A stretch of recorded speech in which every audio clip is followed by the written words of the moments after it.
Good morning, and thank you for coming out in the rain today. Yeah, good to see your faces. Oh, all right. Let's take a nice deep breath together. Be present in this moment. So, all month we have been looking at this issue of conscious evolution. Conscious evolution. And if you were here at the first Sunday of the month, we talked about what conscious evolution is and how it works for us. And so if you missed that day, really briefly, evolution. We all know evolution. It's all species grow and evolve and adapt to the environment, and it involves natural selection, genetic mutation, and it's a process that occurs over a long period of time, right? But conscious evolution pertains to humanity, and it is our ability to consciously participate in our own evolution. We're consciously participating in our own evolution. So we can evolve our thinking, we can have a more thoughtful understanding of the world around us, of our place in it, of what issues are in front of us, what might divide us, what might cause inequities among us. Conscious evolution is also about growing into that highest spiritual self that we are. It's about awakening to oneness, awakening to the source of who we truly are. So conscious evolution is about both evolving our thinking and evolving our spiritual understanding. And as we talked this month about how there is an impulse in the universe to grow and evolve. It's in everything, right? And it's in each one of us. That inner drive, that inner light that is seeking greater and greater expression in the world. And we can either say yes to it, yes to this impulse to consciously evolve, and to be of service to this new emerging paradigm, or we can shrink back into the old paradigm and stay asleep and thwart whatever emerging wholeness is coming. And you can kind of see that there's this push-pull in the world today on both of these sides. But my guess is, because you're here at Unity Center of Peace, that you have said yes. Yes, I want to be of service to this new emerging paradigm. Yes, I want to participate in conscious evolution. Yes, I want to do my part, however small, however large, to help awaken humanity. Am I right? Yes. Okay, good. Good. And now I know some of you have been on a spiritual path for a long time. Doesn't necessarily unity, but whatever, conscious spiritual path. A lot of you have. And some of you are brand new to this. And some of you don't even think it's not really a spiritual path, but you have this kind of innate understanding of what makes for wholeness, right? So regardless of where you are with that, I always think it's a good idea to step back, take a breath, take a pause, and to reflect on how far we've come. To reflect on how far we've come and to celebrate those areas that we have come a long way. When is the last time you celebrated that? We don't celebrate that enough. Oh my God, look how far I've come. I don't do that anymore. Celebrate that. And then also look where we are in our growth, in this journey of awakening, this journey of wholeness, so that we might go, I want to put a little more energy there. I want to focus in that area a little bit. So I have come up with 10 signs of spiritual growth, the top 10 signs of spiritual growth, according to Reverend Victoria. Here they are. That's right, drum roll, please. And, after I came up with this and wrote it down, I thought of 5 more, and I thought, should I like shove those in there?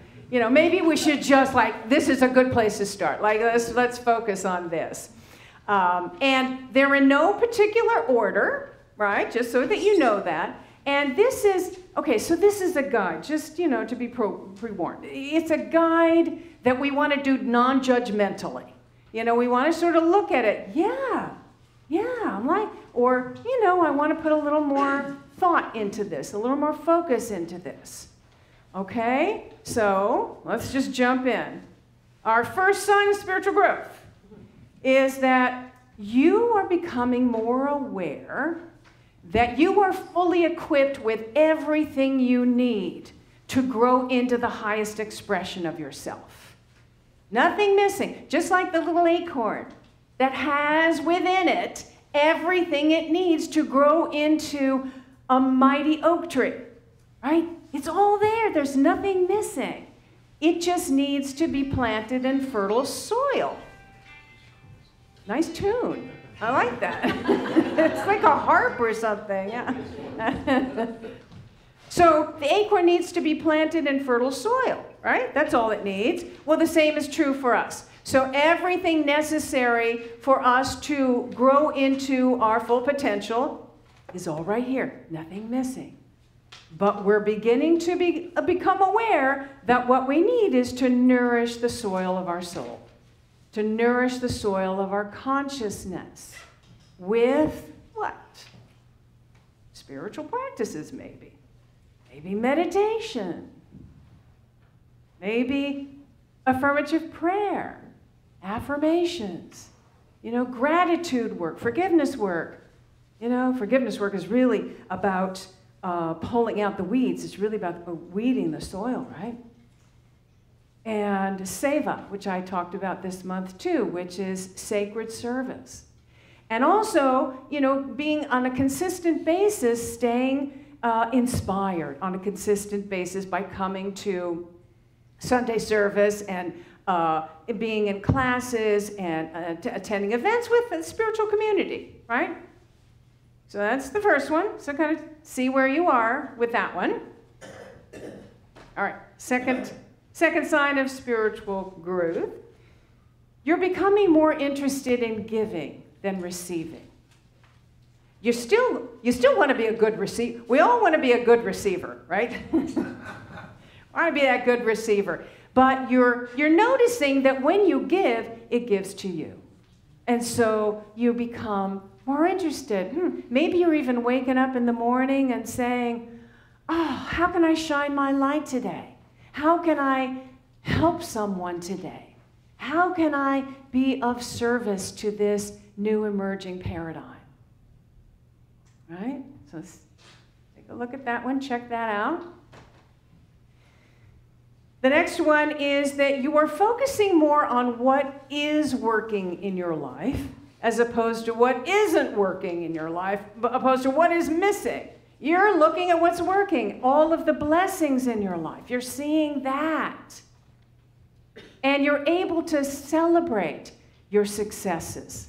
You know, no matter how small they are, you're celebrating your successes and you're able to celebrate the successes of others. Okay, let's see where we are with that.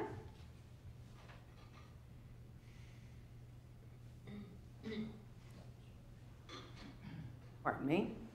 The next thing is that you notice you're becoming much more grateful for things than you have been, than you've ever been, for things, for people, for experiences. You're more grateful for things that other people don't even notice, that they just overlook. They just don't even see it. You see it, and you're grateful for it.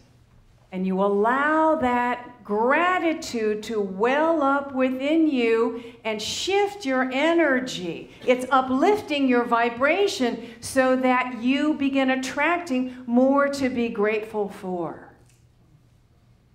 Because that's a definite law that happens there. So you're becoming much more aware of that and playing in that energy. All right, the next one is that you are becoming much more forgiving of others than you're used to be, and of yourself. Of yourself. So you know that now when you make a mistake, you screw up, that, you know, you're no longer beating yourself up or thinking that, you know, I'm just a mess, I'm just a horrible person. No! You know that you're a divinely human being that is on a path, on a journey. It is a journey, right? A journey of awakening, and that making mistakes is how we learn and grow in this human dimension.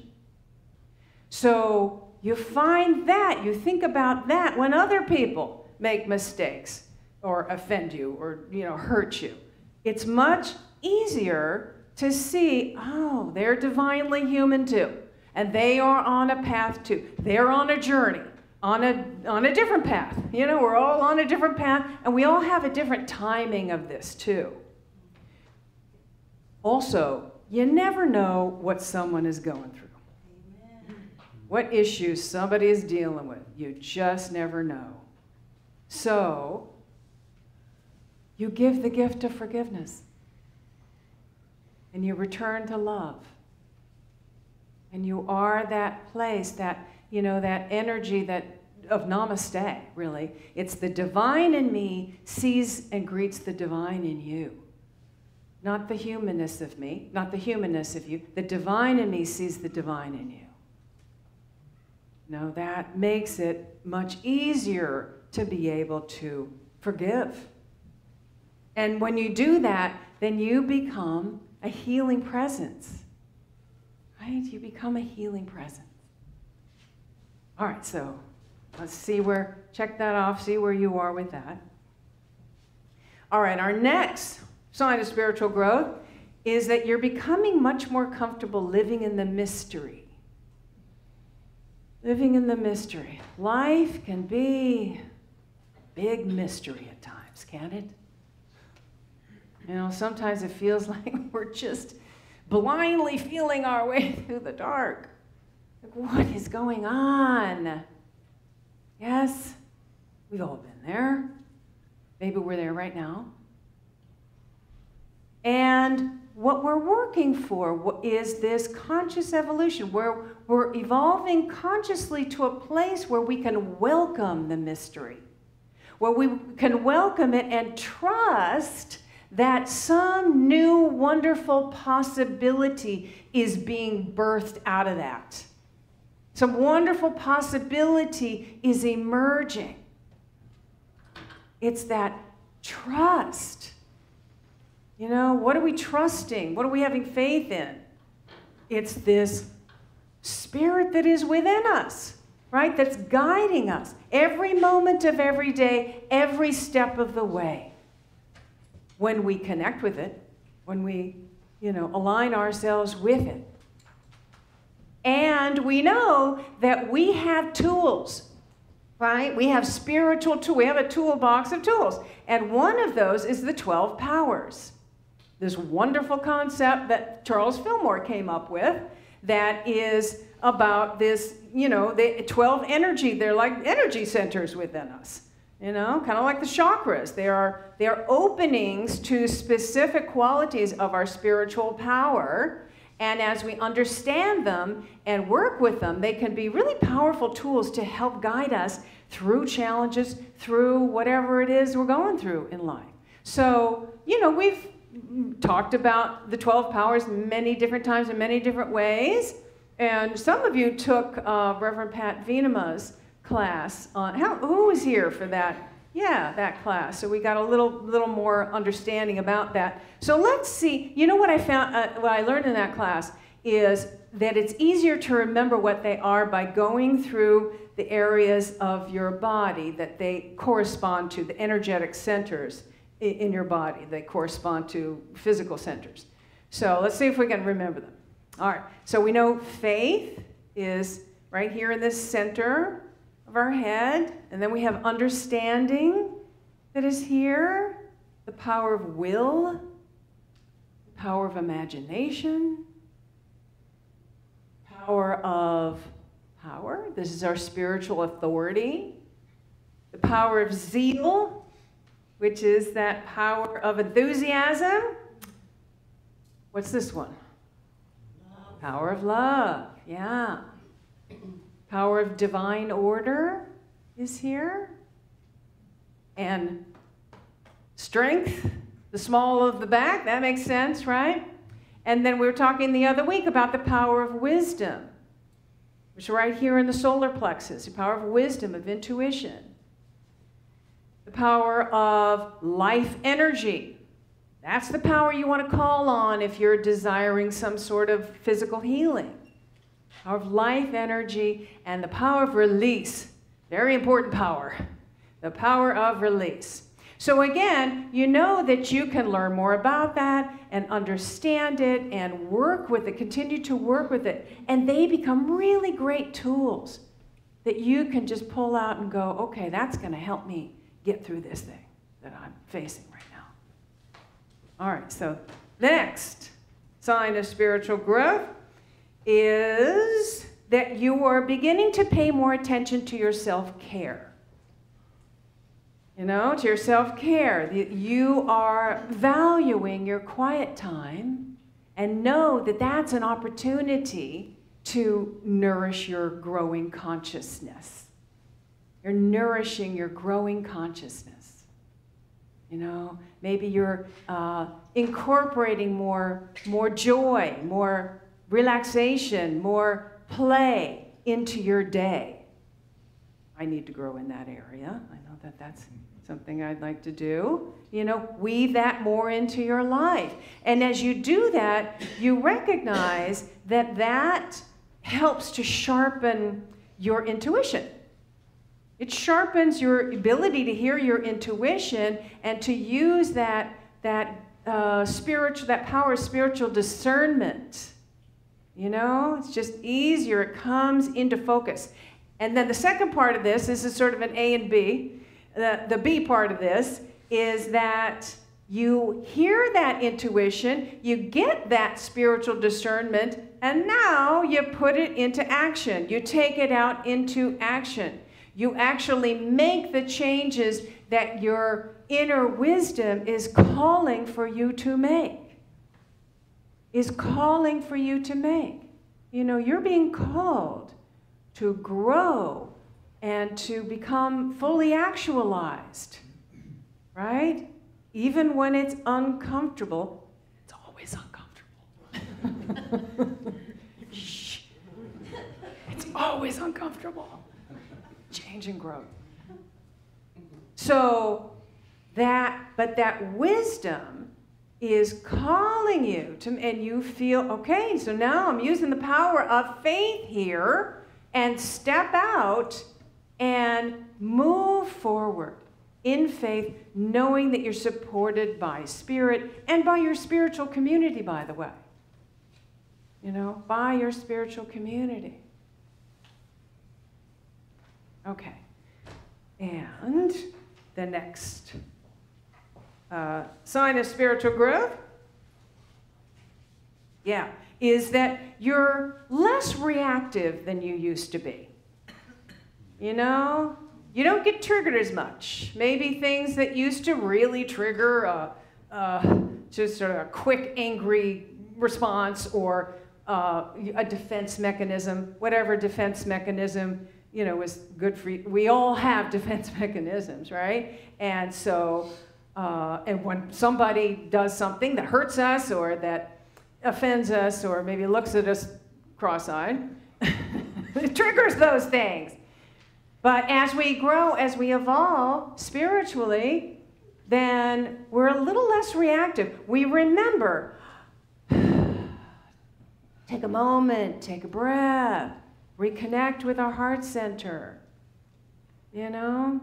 Reconnect with the desire that we really want to experience love. We really want to experience peace. That's what we really want. You know, as A Course in Miracles says, would you rather be right or happy? Yes. Right? Yeah? You're choosing. So, can't I have both? Yeah.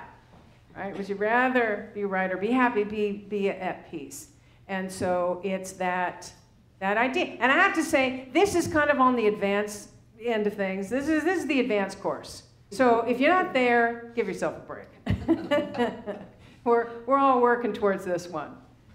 Okay. Yeah, and so as you're in that place of the desire to be at peace, the desire for love, then your response comes from that love and comes from a desire to find a solution. Right? Okay. So the next sign of spiritual growth is that, you know, when you're hanging out with people who love to complain, you know, oh, this is so bad. Oh, they're doing this to me. And, you know, the ain't it awfulers. Ain't it awfulers. Now, rather than getting sucked down into that, because that's easy to get sucked down into that. Yeah, I agree with that. I do that too. You know? You're growing into this idea of standing in your truth and maybe offering a different perspective, a different possibility. You know, maybe a perspective of gratitude. It's like, oh, yeah, I know you're going through this challenge, and we don't want to minimize anybody's pain. Definitely. You know, yes, I get it. You're going through this, but look at all these wonderful things in your life that are working, that are, you know, you can be grateful for. Maybe you can even offer something that works for you. You know, like when I'm experiencing a challenge, what I find that works for me is to listen to my inner wisdom, my inner guidance. And when I follow that, things seem to just work out. And I feel that I'm just being, you know, supported, you know, that the universe is just guiding me. And you might even ask them to say an affirmation with you. An affirmation like, there is a solution to this problem and I'm being guided to it. Or, you know, how about let's say together, the universe is working together for my good. Ooh, let's say that together. The universe is working together for my good. That's just a, you know, overall good affirmation to say at any time. And people get that, so we can say it with other people too. All right. So, the final sign of spiritual growth is that, you know, when you realize that these aspects of, you know, they're really aspects of spiritual maturity is what they are, is what we're talking about. When you realize this is something you really desire to embody, but you're finding difficulty putting it into practice, you know. We find difficult, we go, oh yeah, I know, but then we find it difficult to put into practice. Again, don't beat yourself up, give yourself a break. Remember, this is a lifelong process, and it's not a race. And so we want to love ourselves. And we can avail ourselves of, you know, of prayer. I mean, hear what we offer here, you know, affirmative prayer, spiritual counseling, spiritual coaching, immersing yourself in classwork. You know, those are all of the ways that we can stay inspired and supported, you know, by helping to realize these things. All right, so you can use this as a guide. There is a handout in the program that you can take with you. It's, again, a guide to celebrate the things that you have, yeah, I got that down, and to also look at the things that maybe you'd like to put a little more focus on. If anybody does not have that in their program, Maria has some sheets too, or some people maybe didn't get a program. There we go. Yeah. So our goal here is conscious evolution. It's to evolve consciously. That's our goal, to be of service to this emerging paradigm. And when we do, we become a powerful, positive influence in our environment, in our immediate environment, and in the world. We become a powerful, positive influence. That's what we want to do, right? That's how we are of service to this emerging paradigm. Namaste.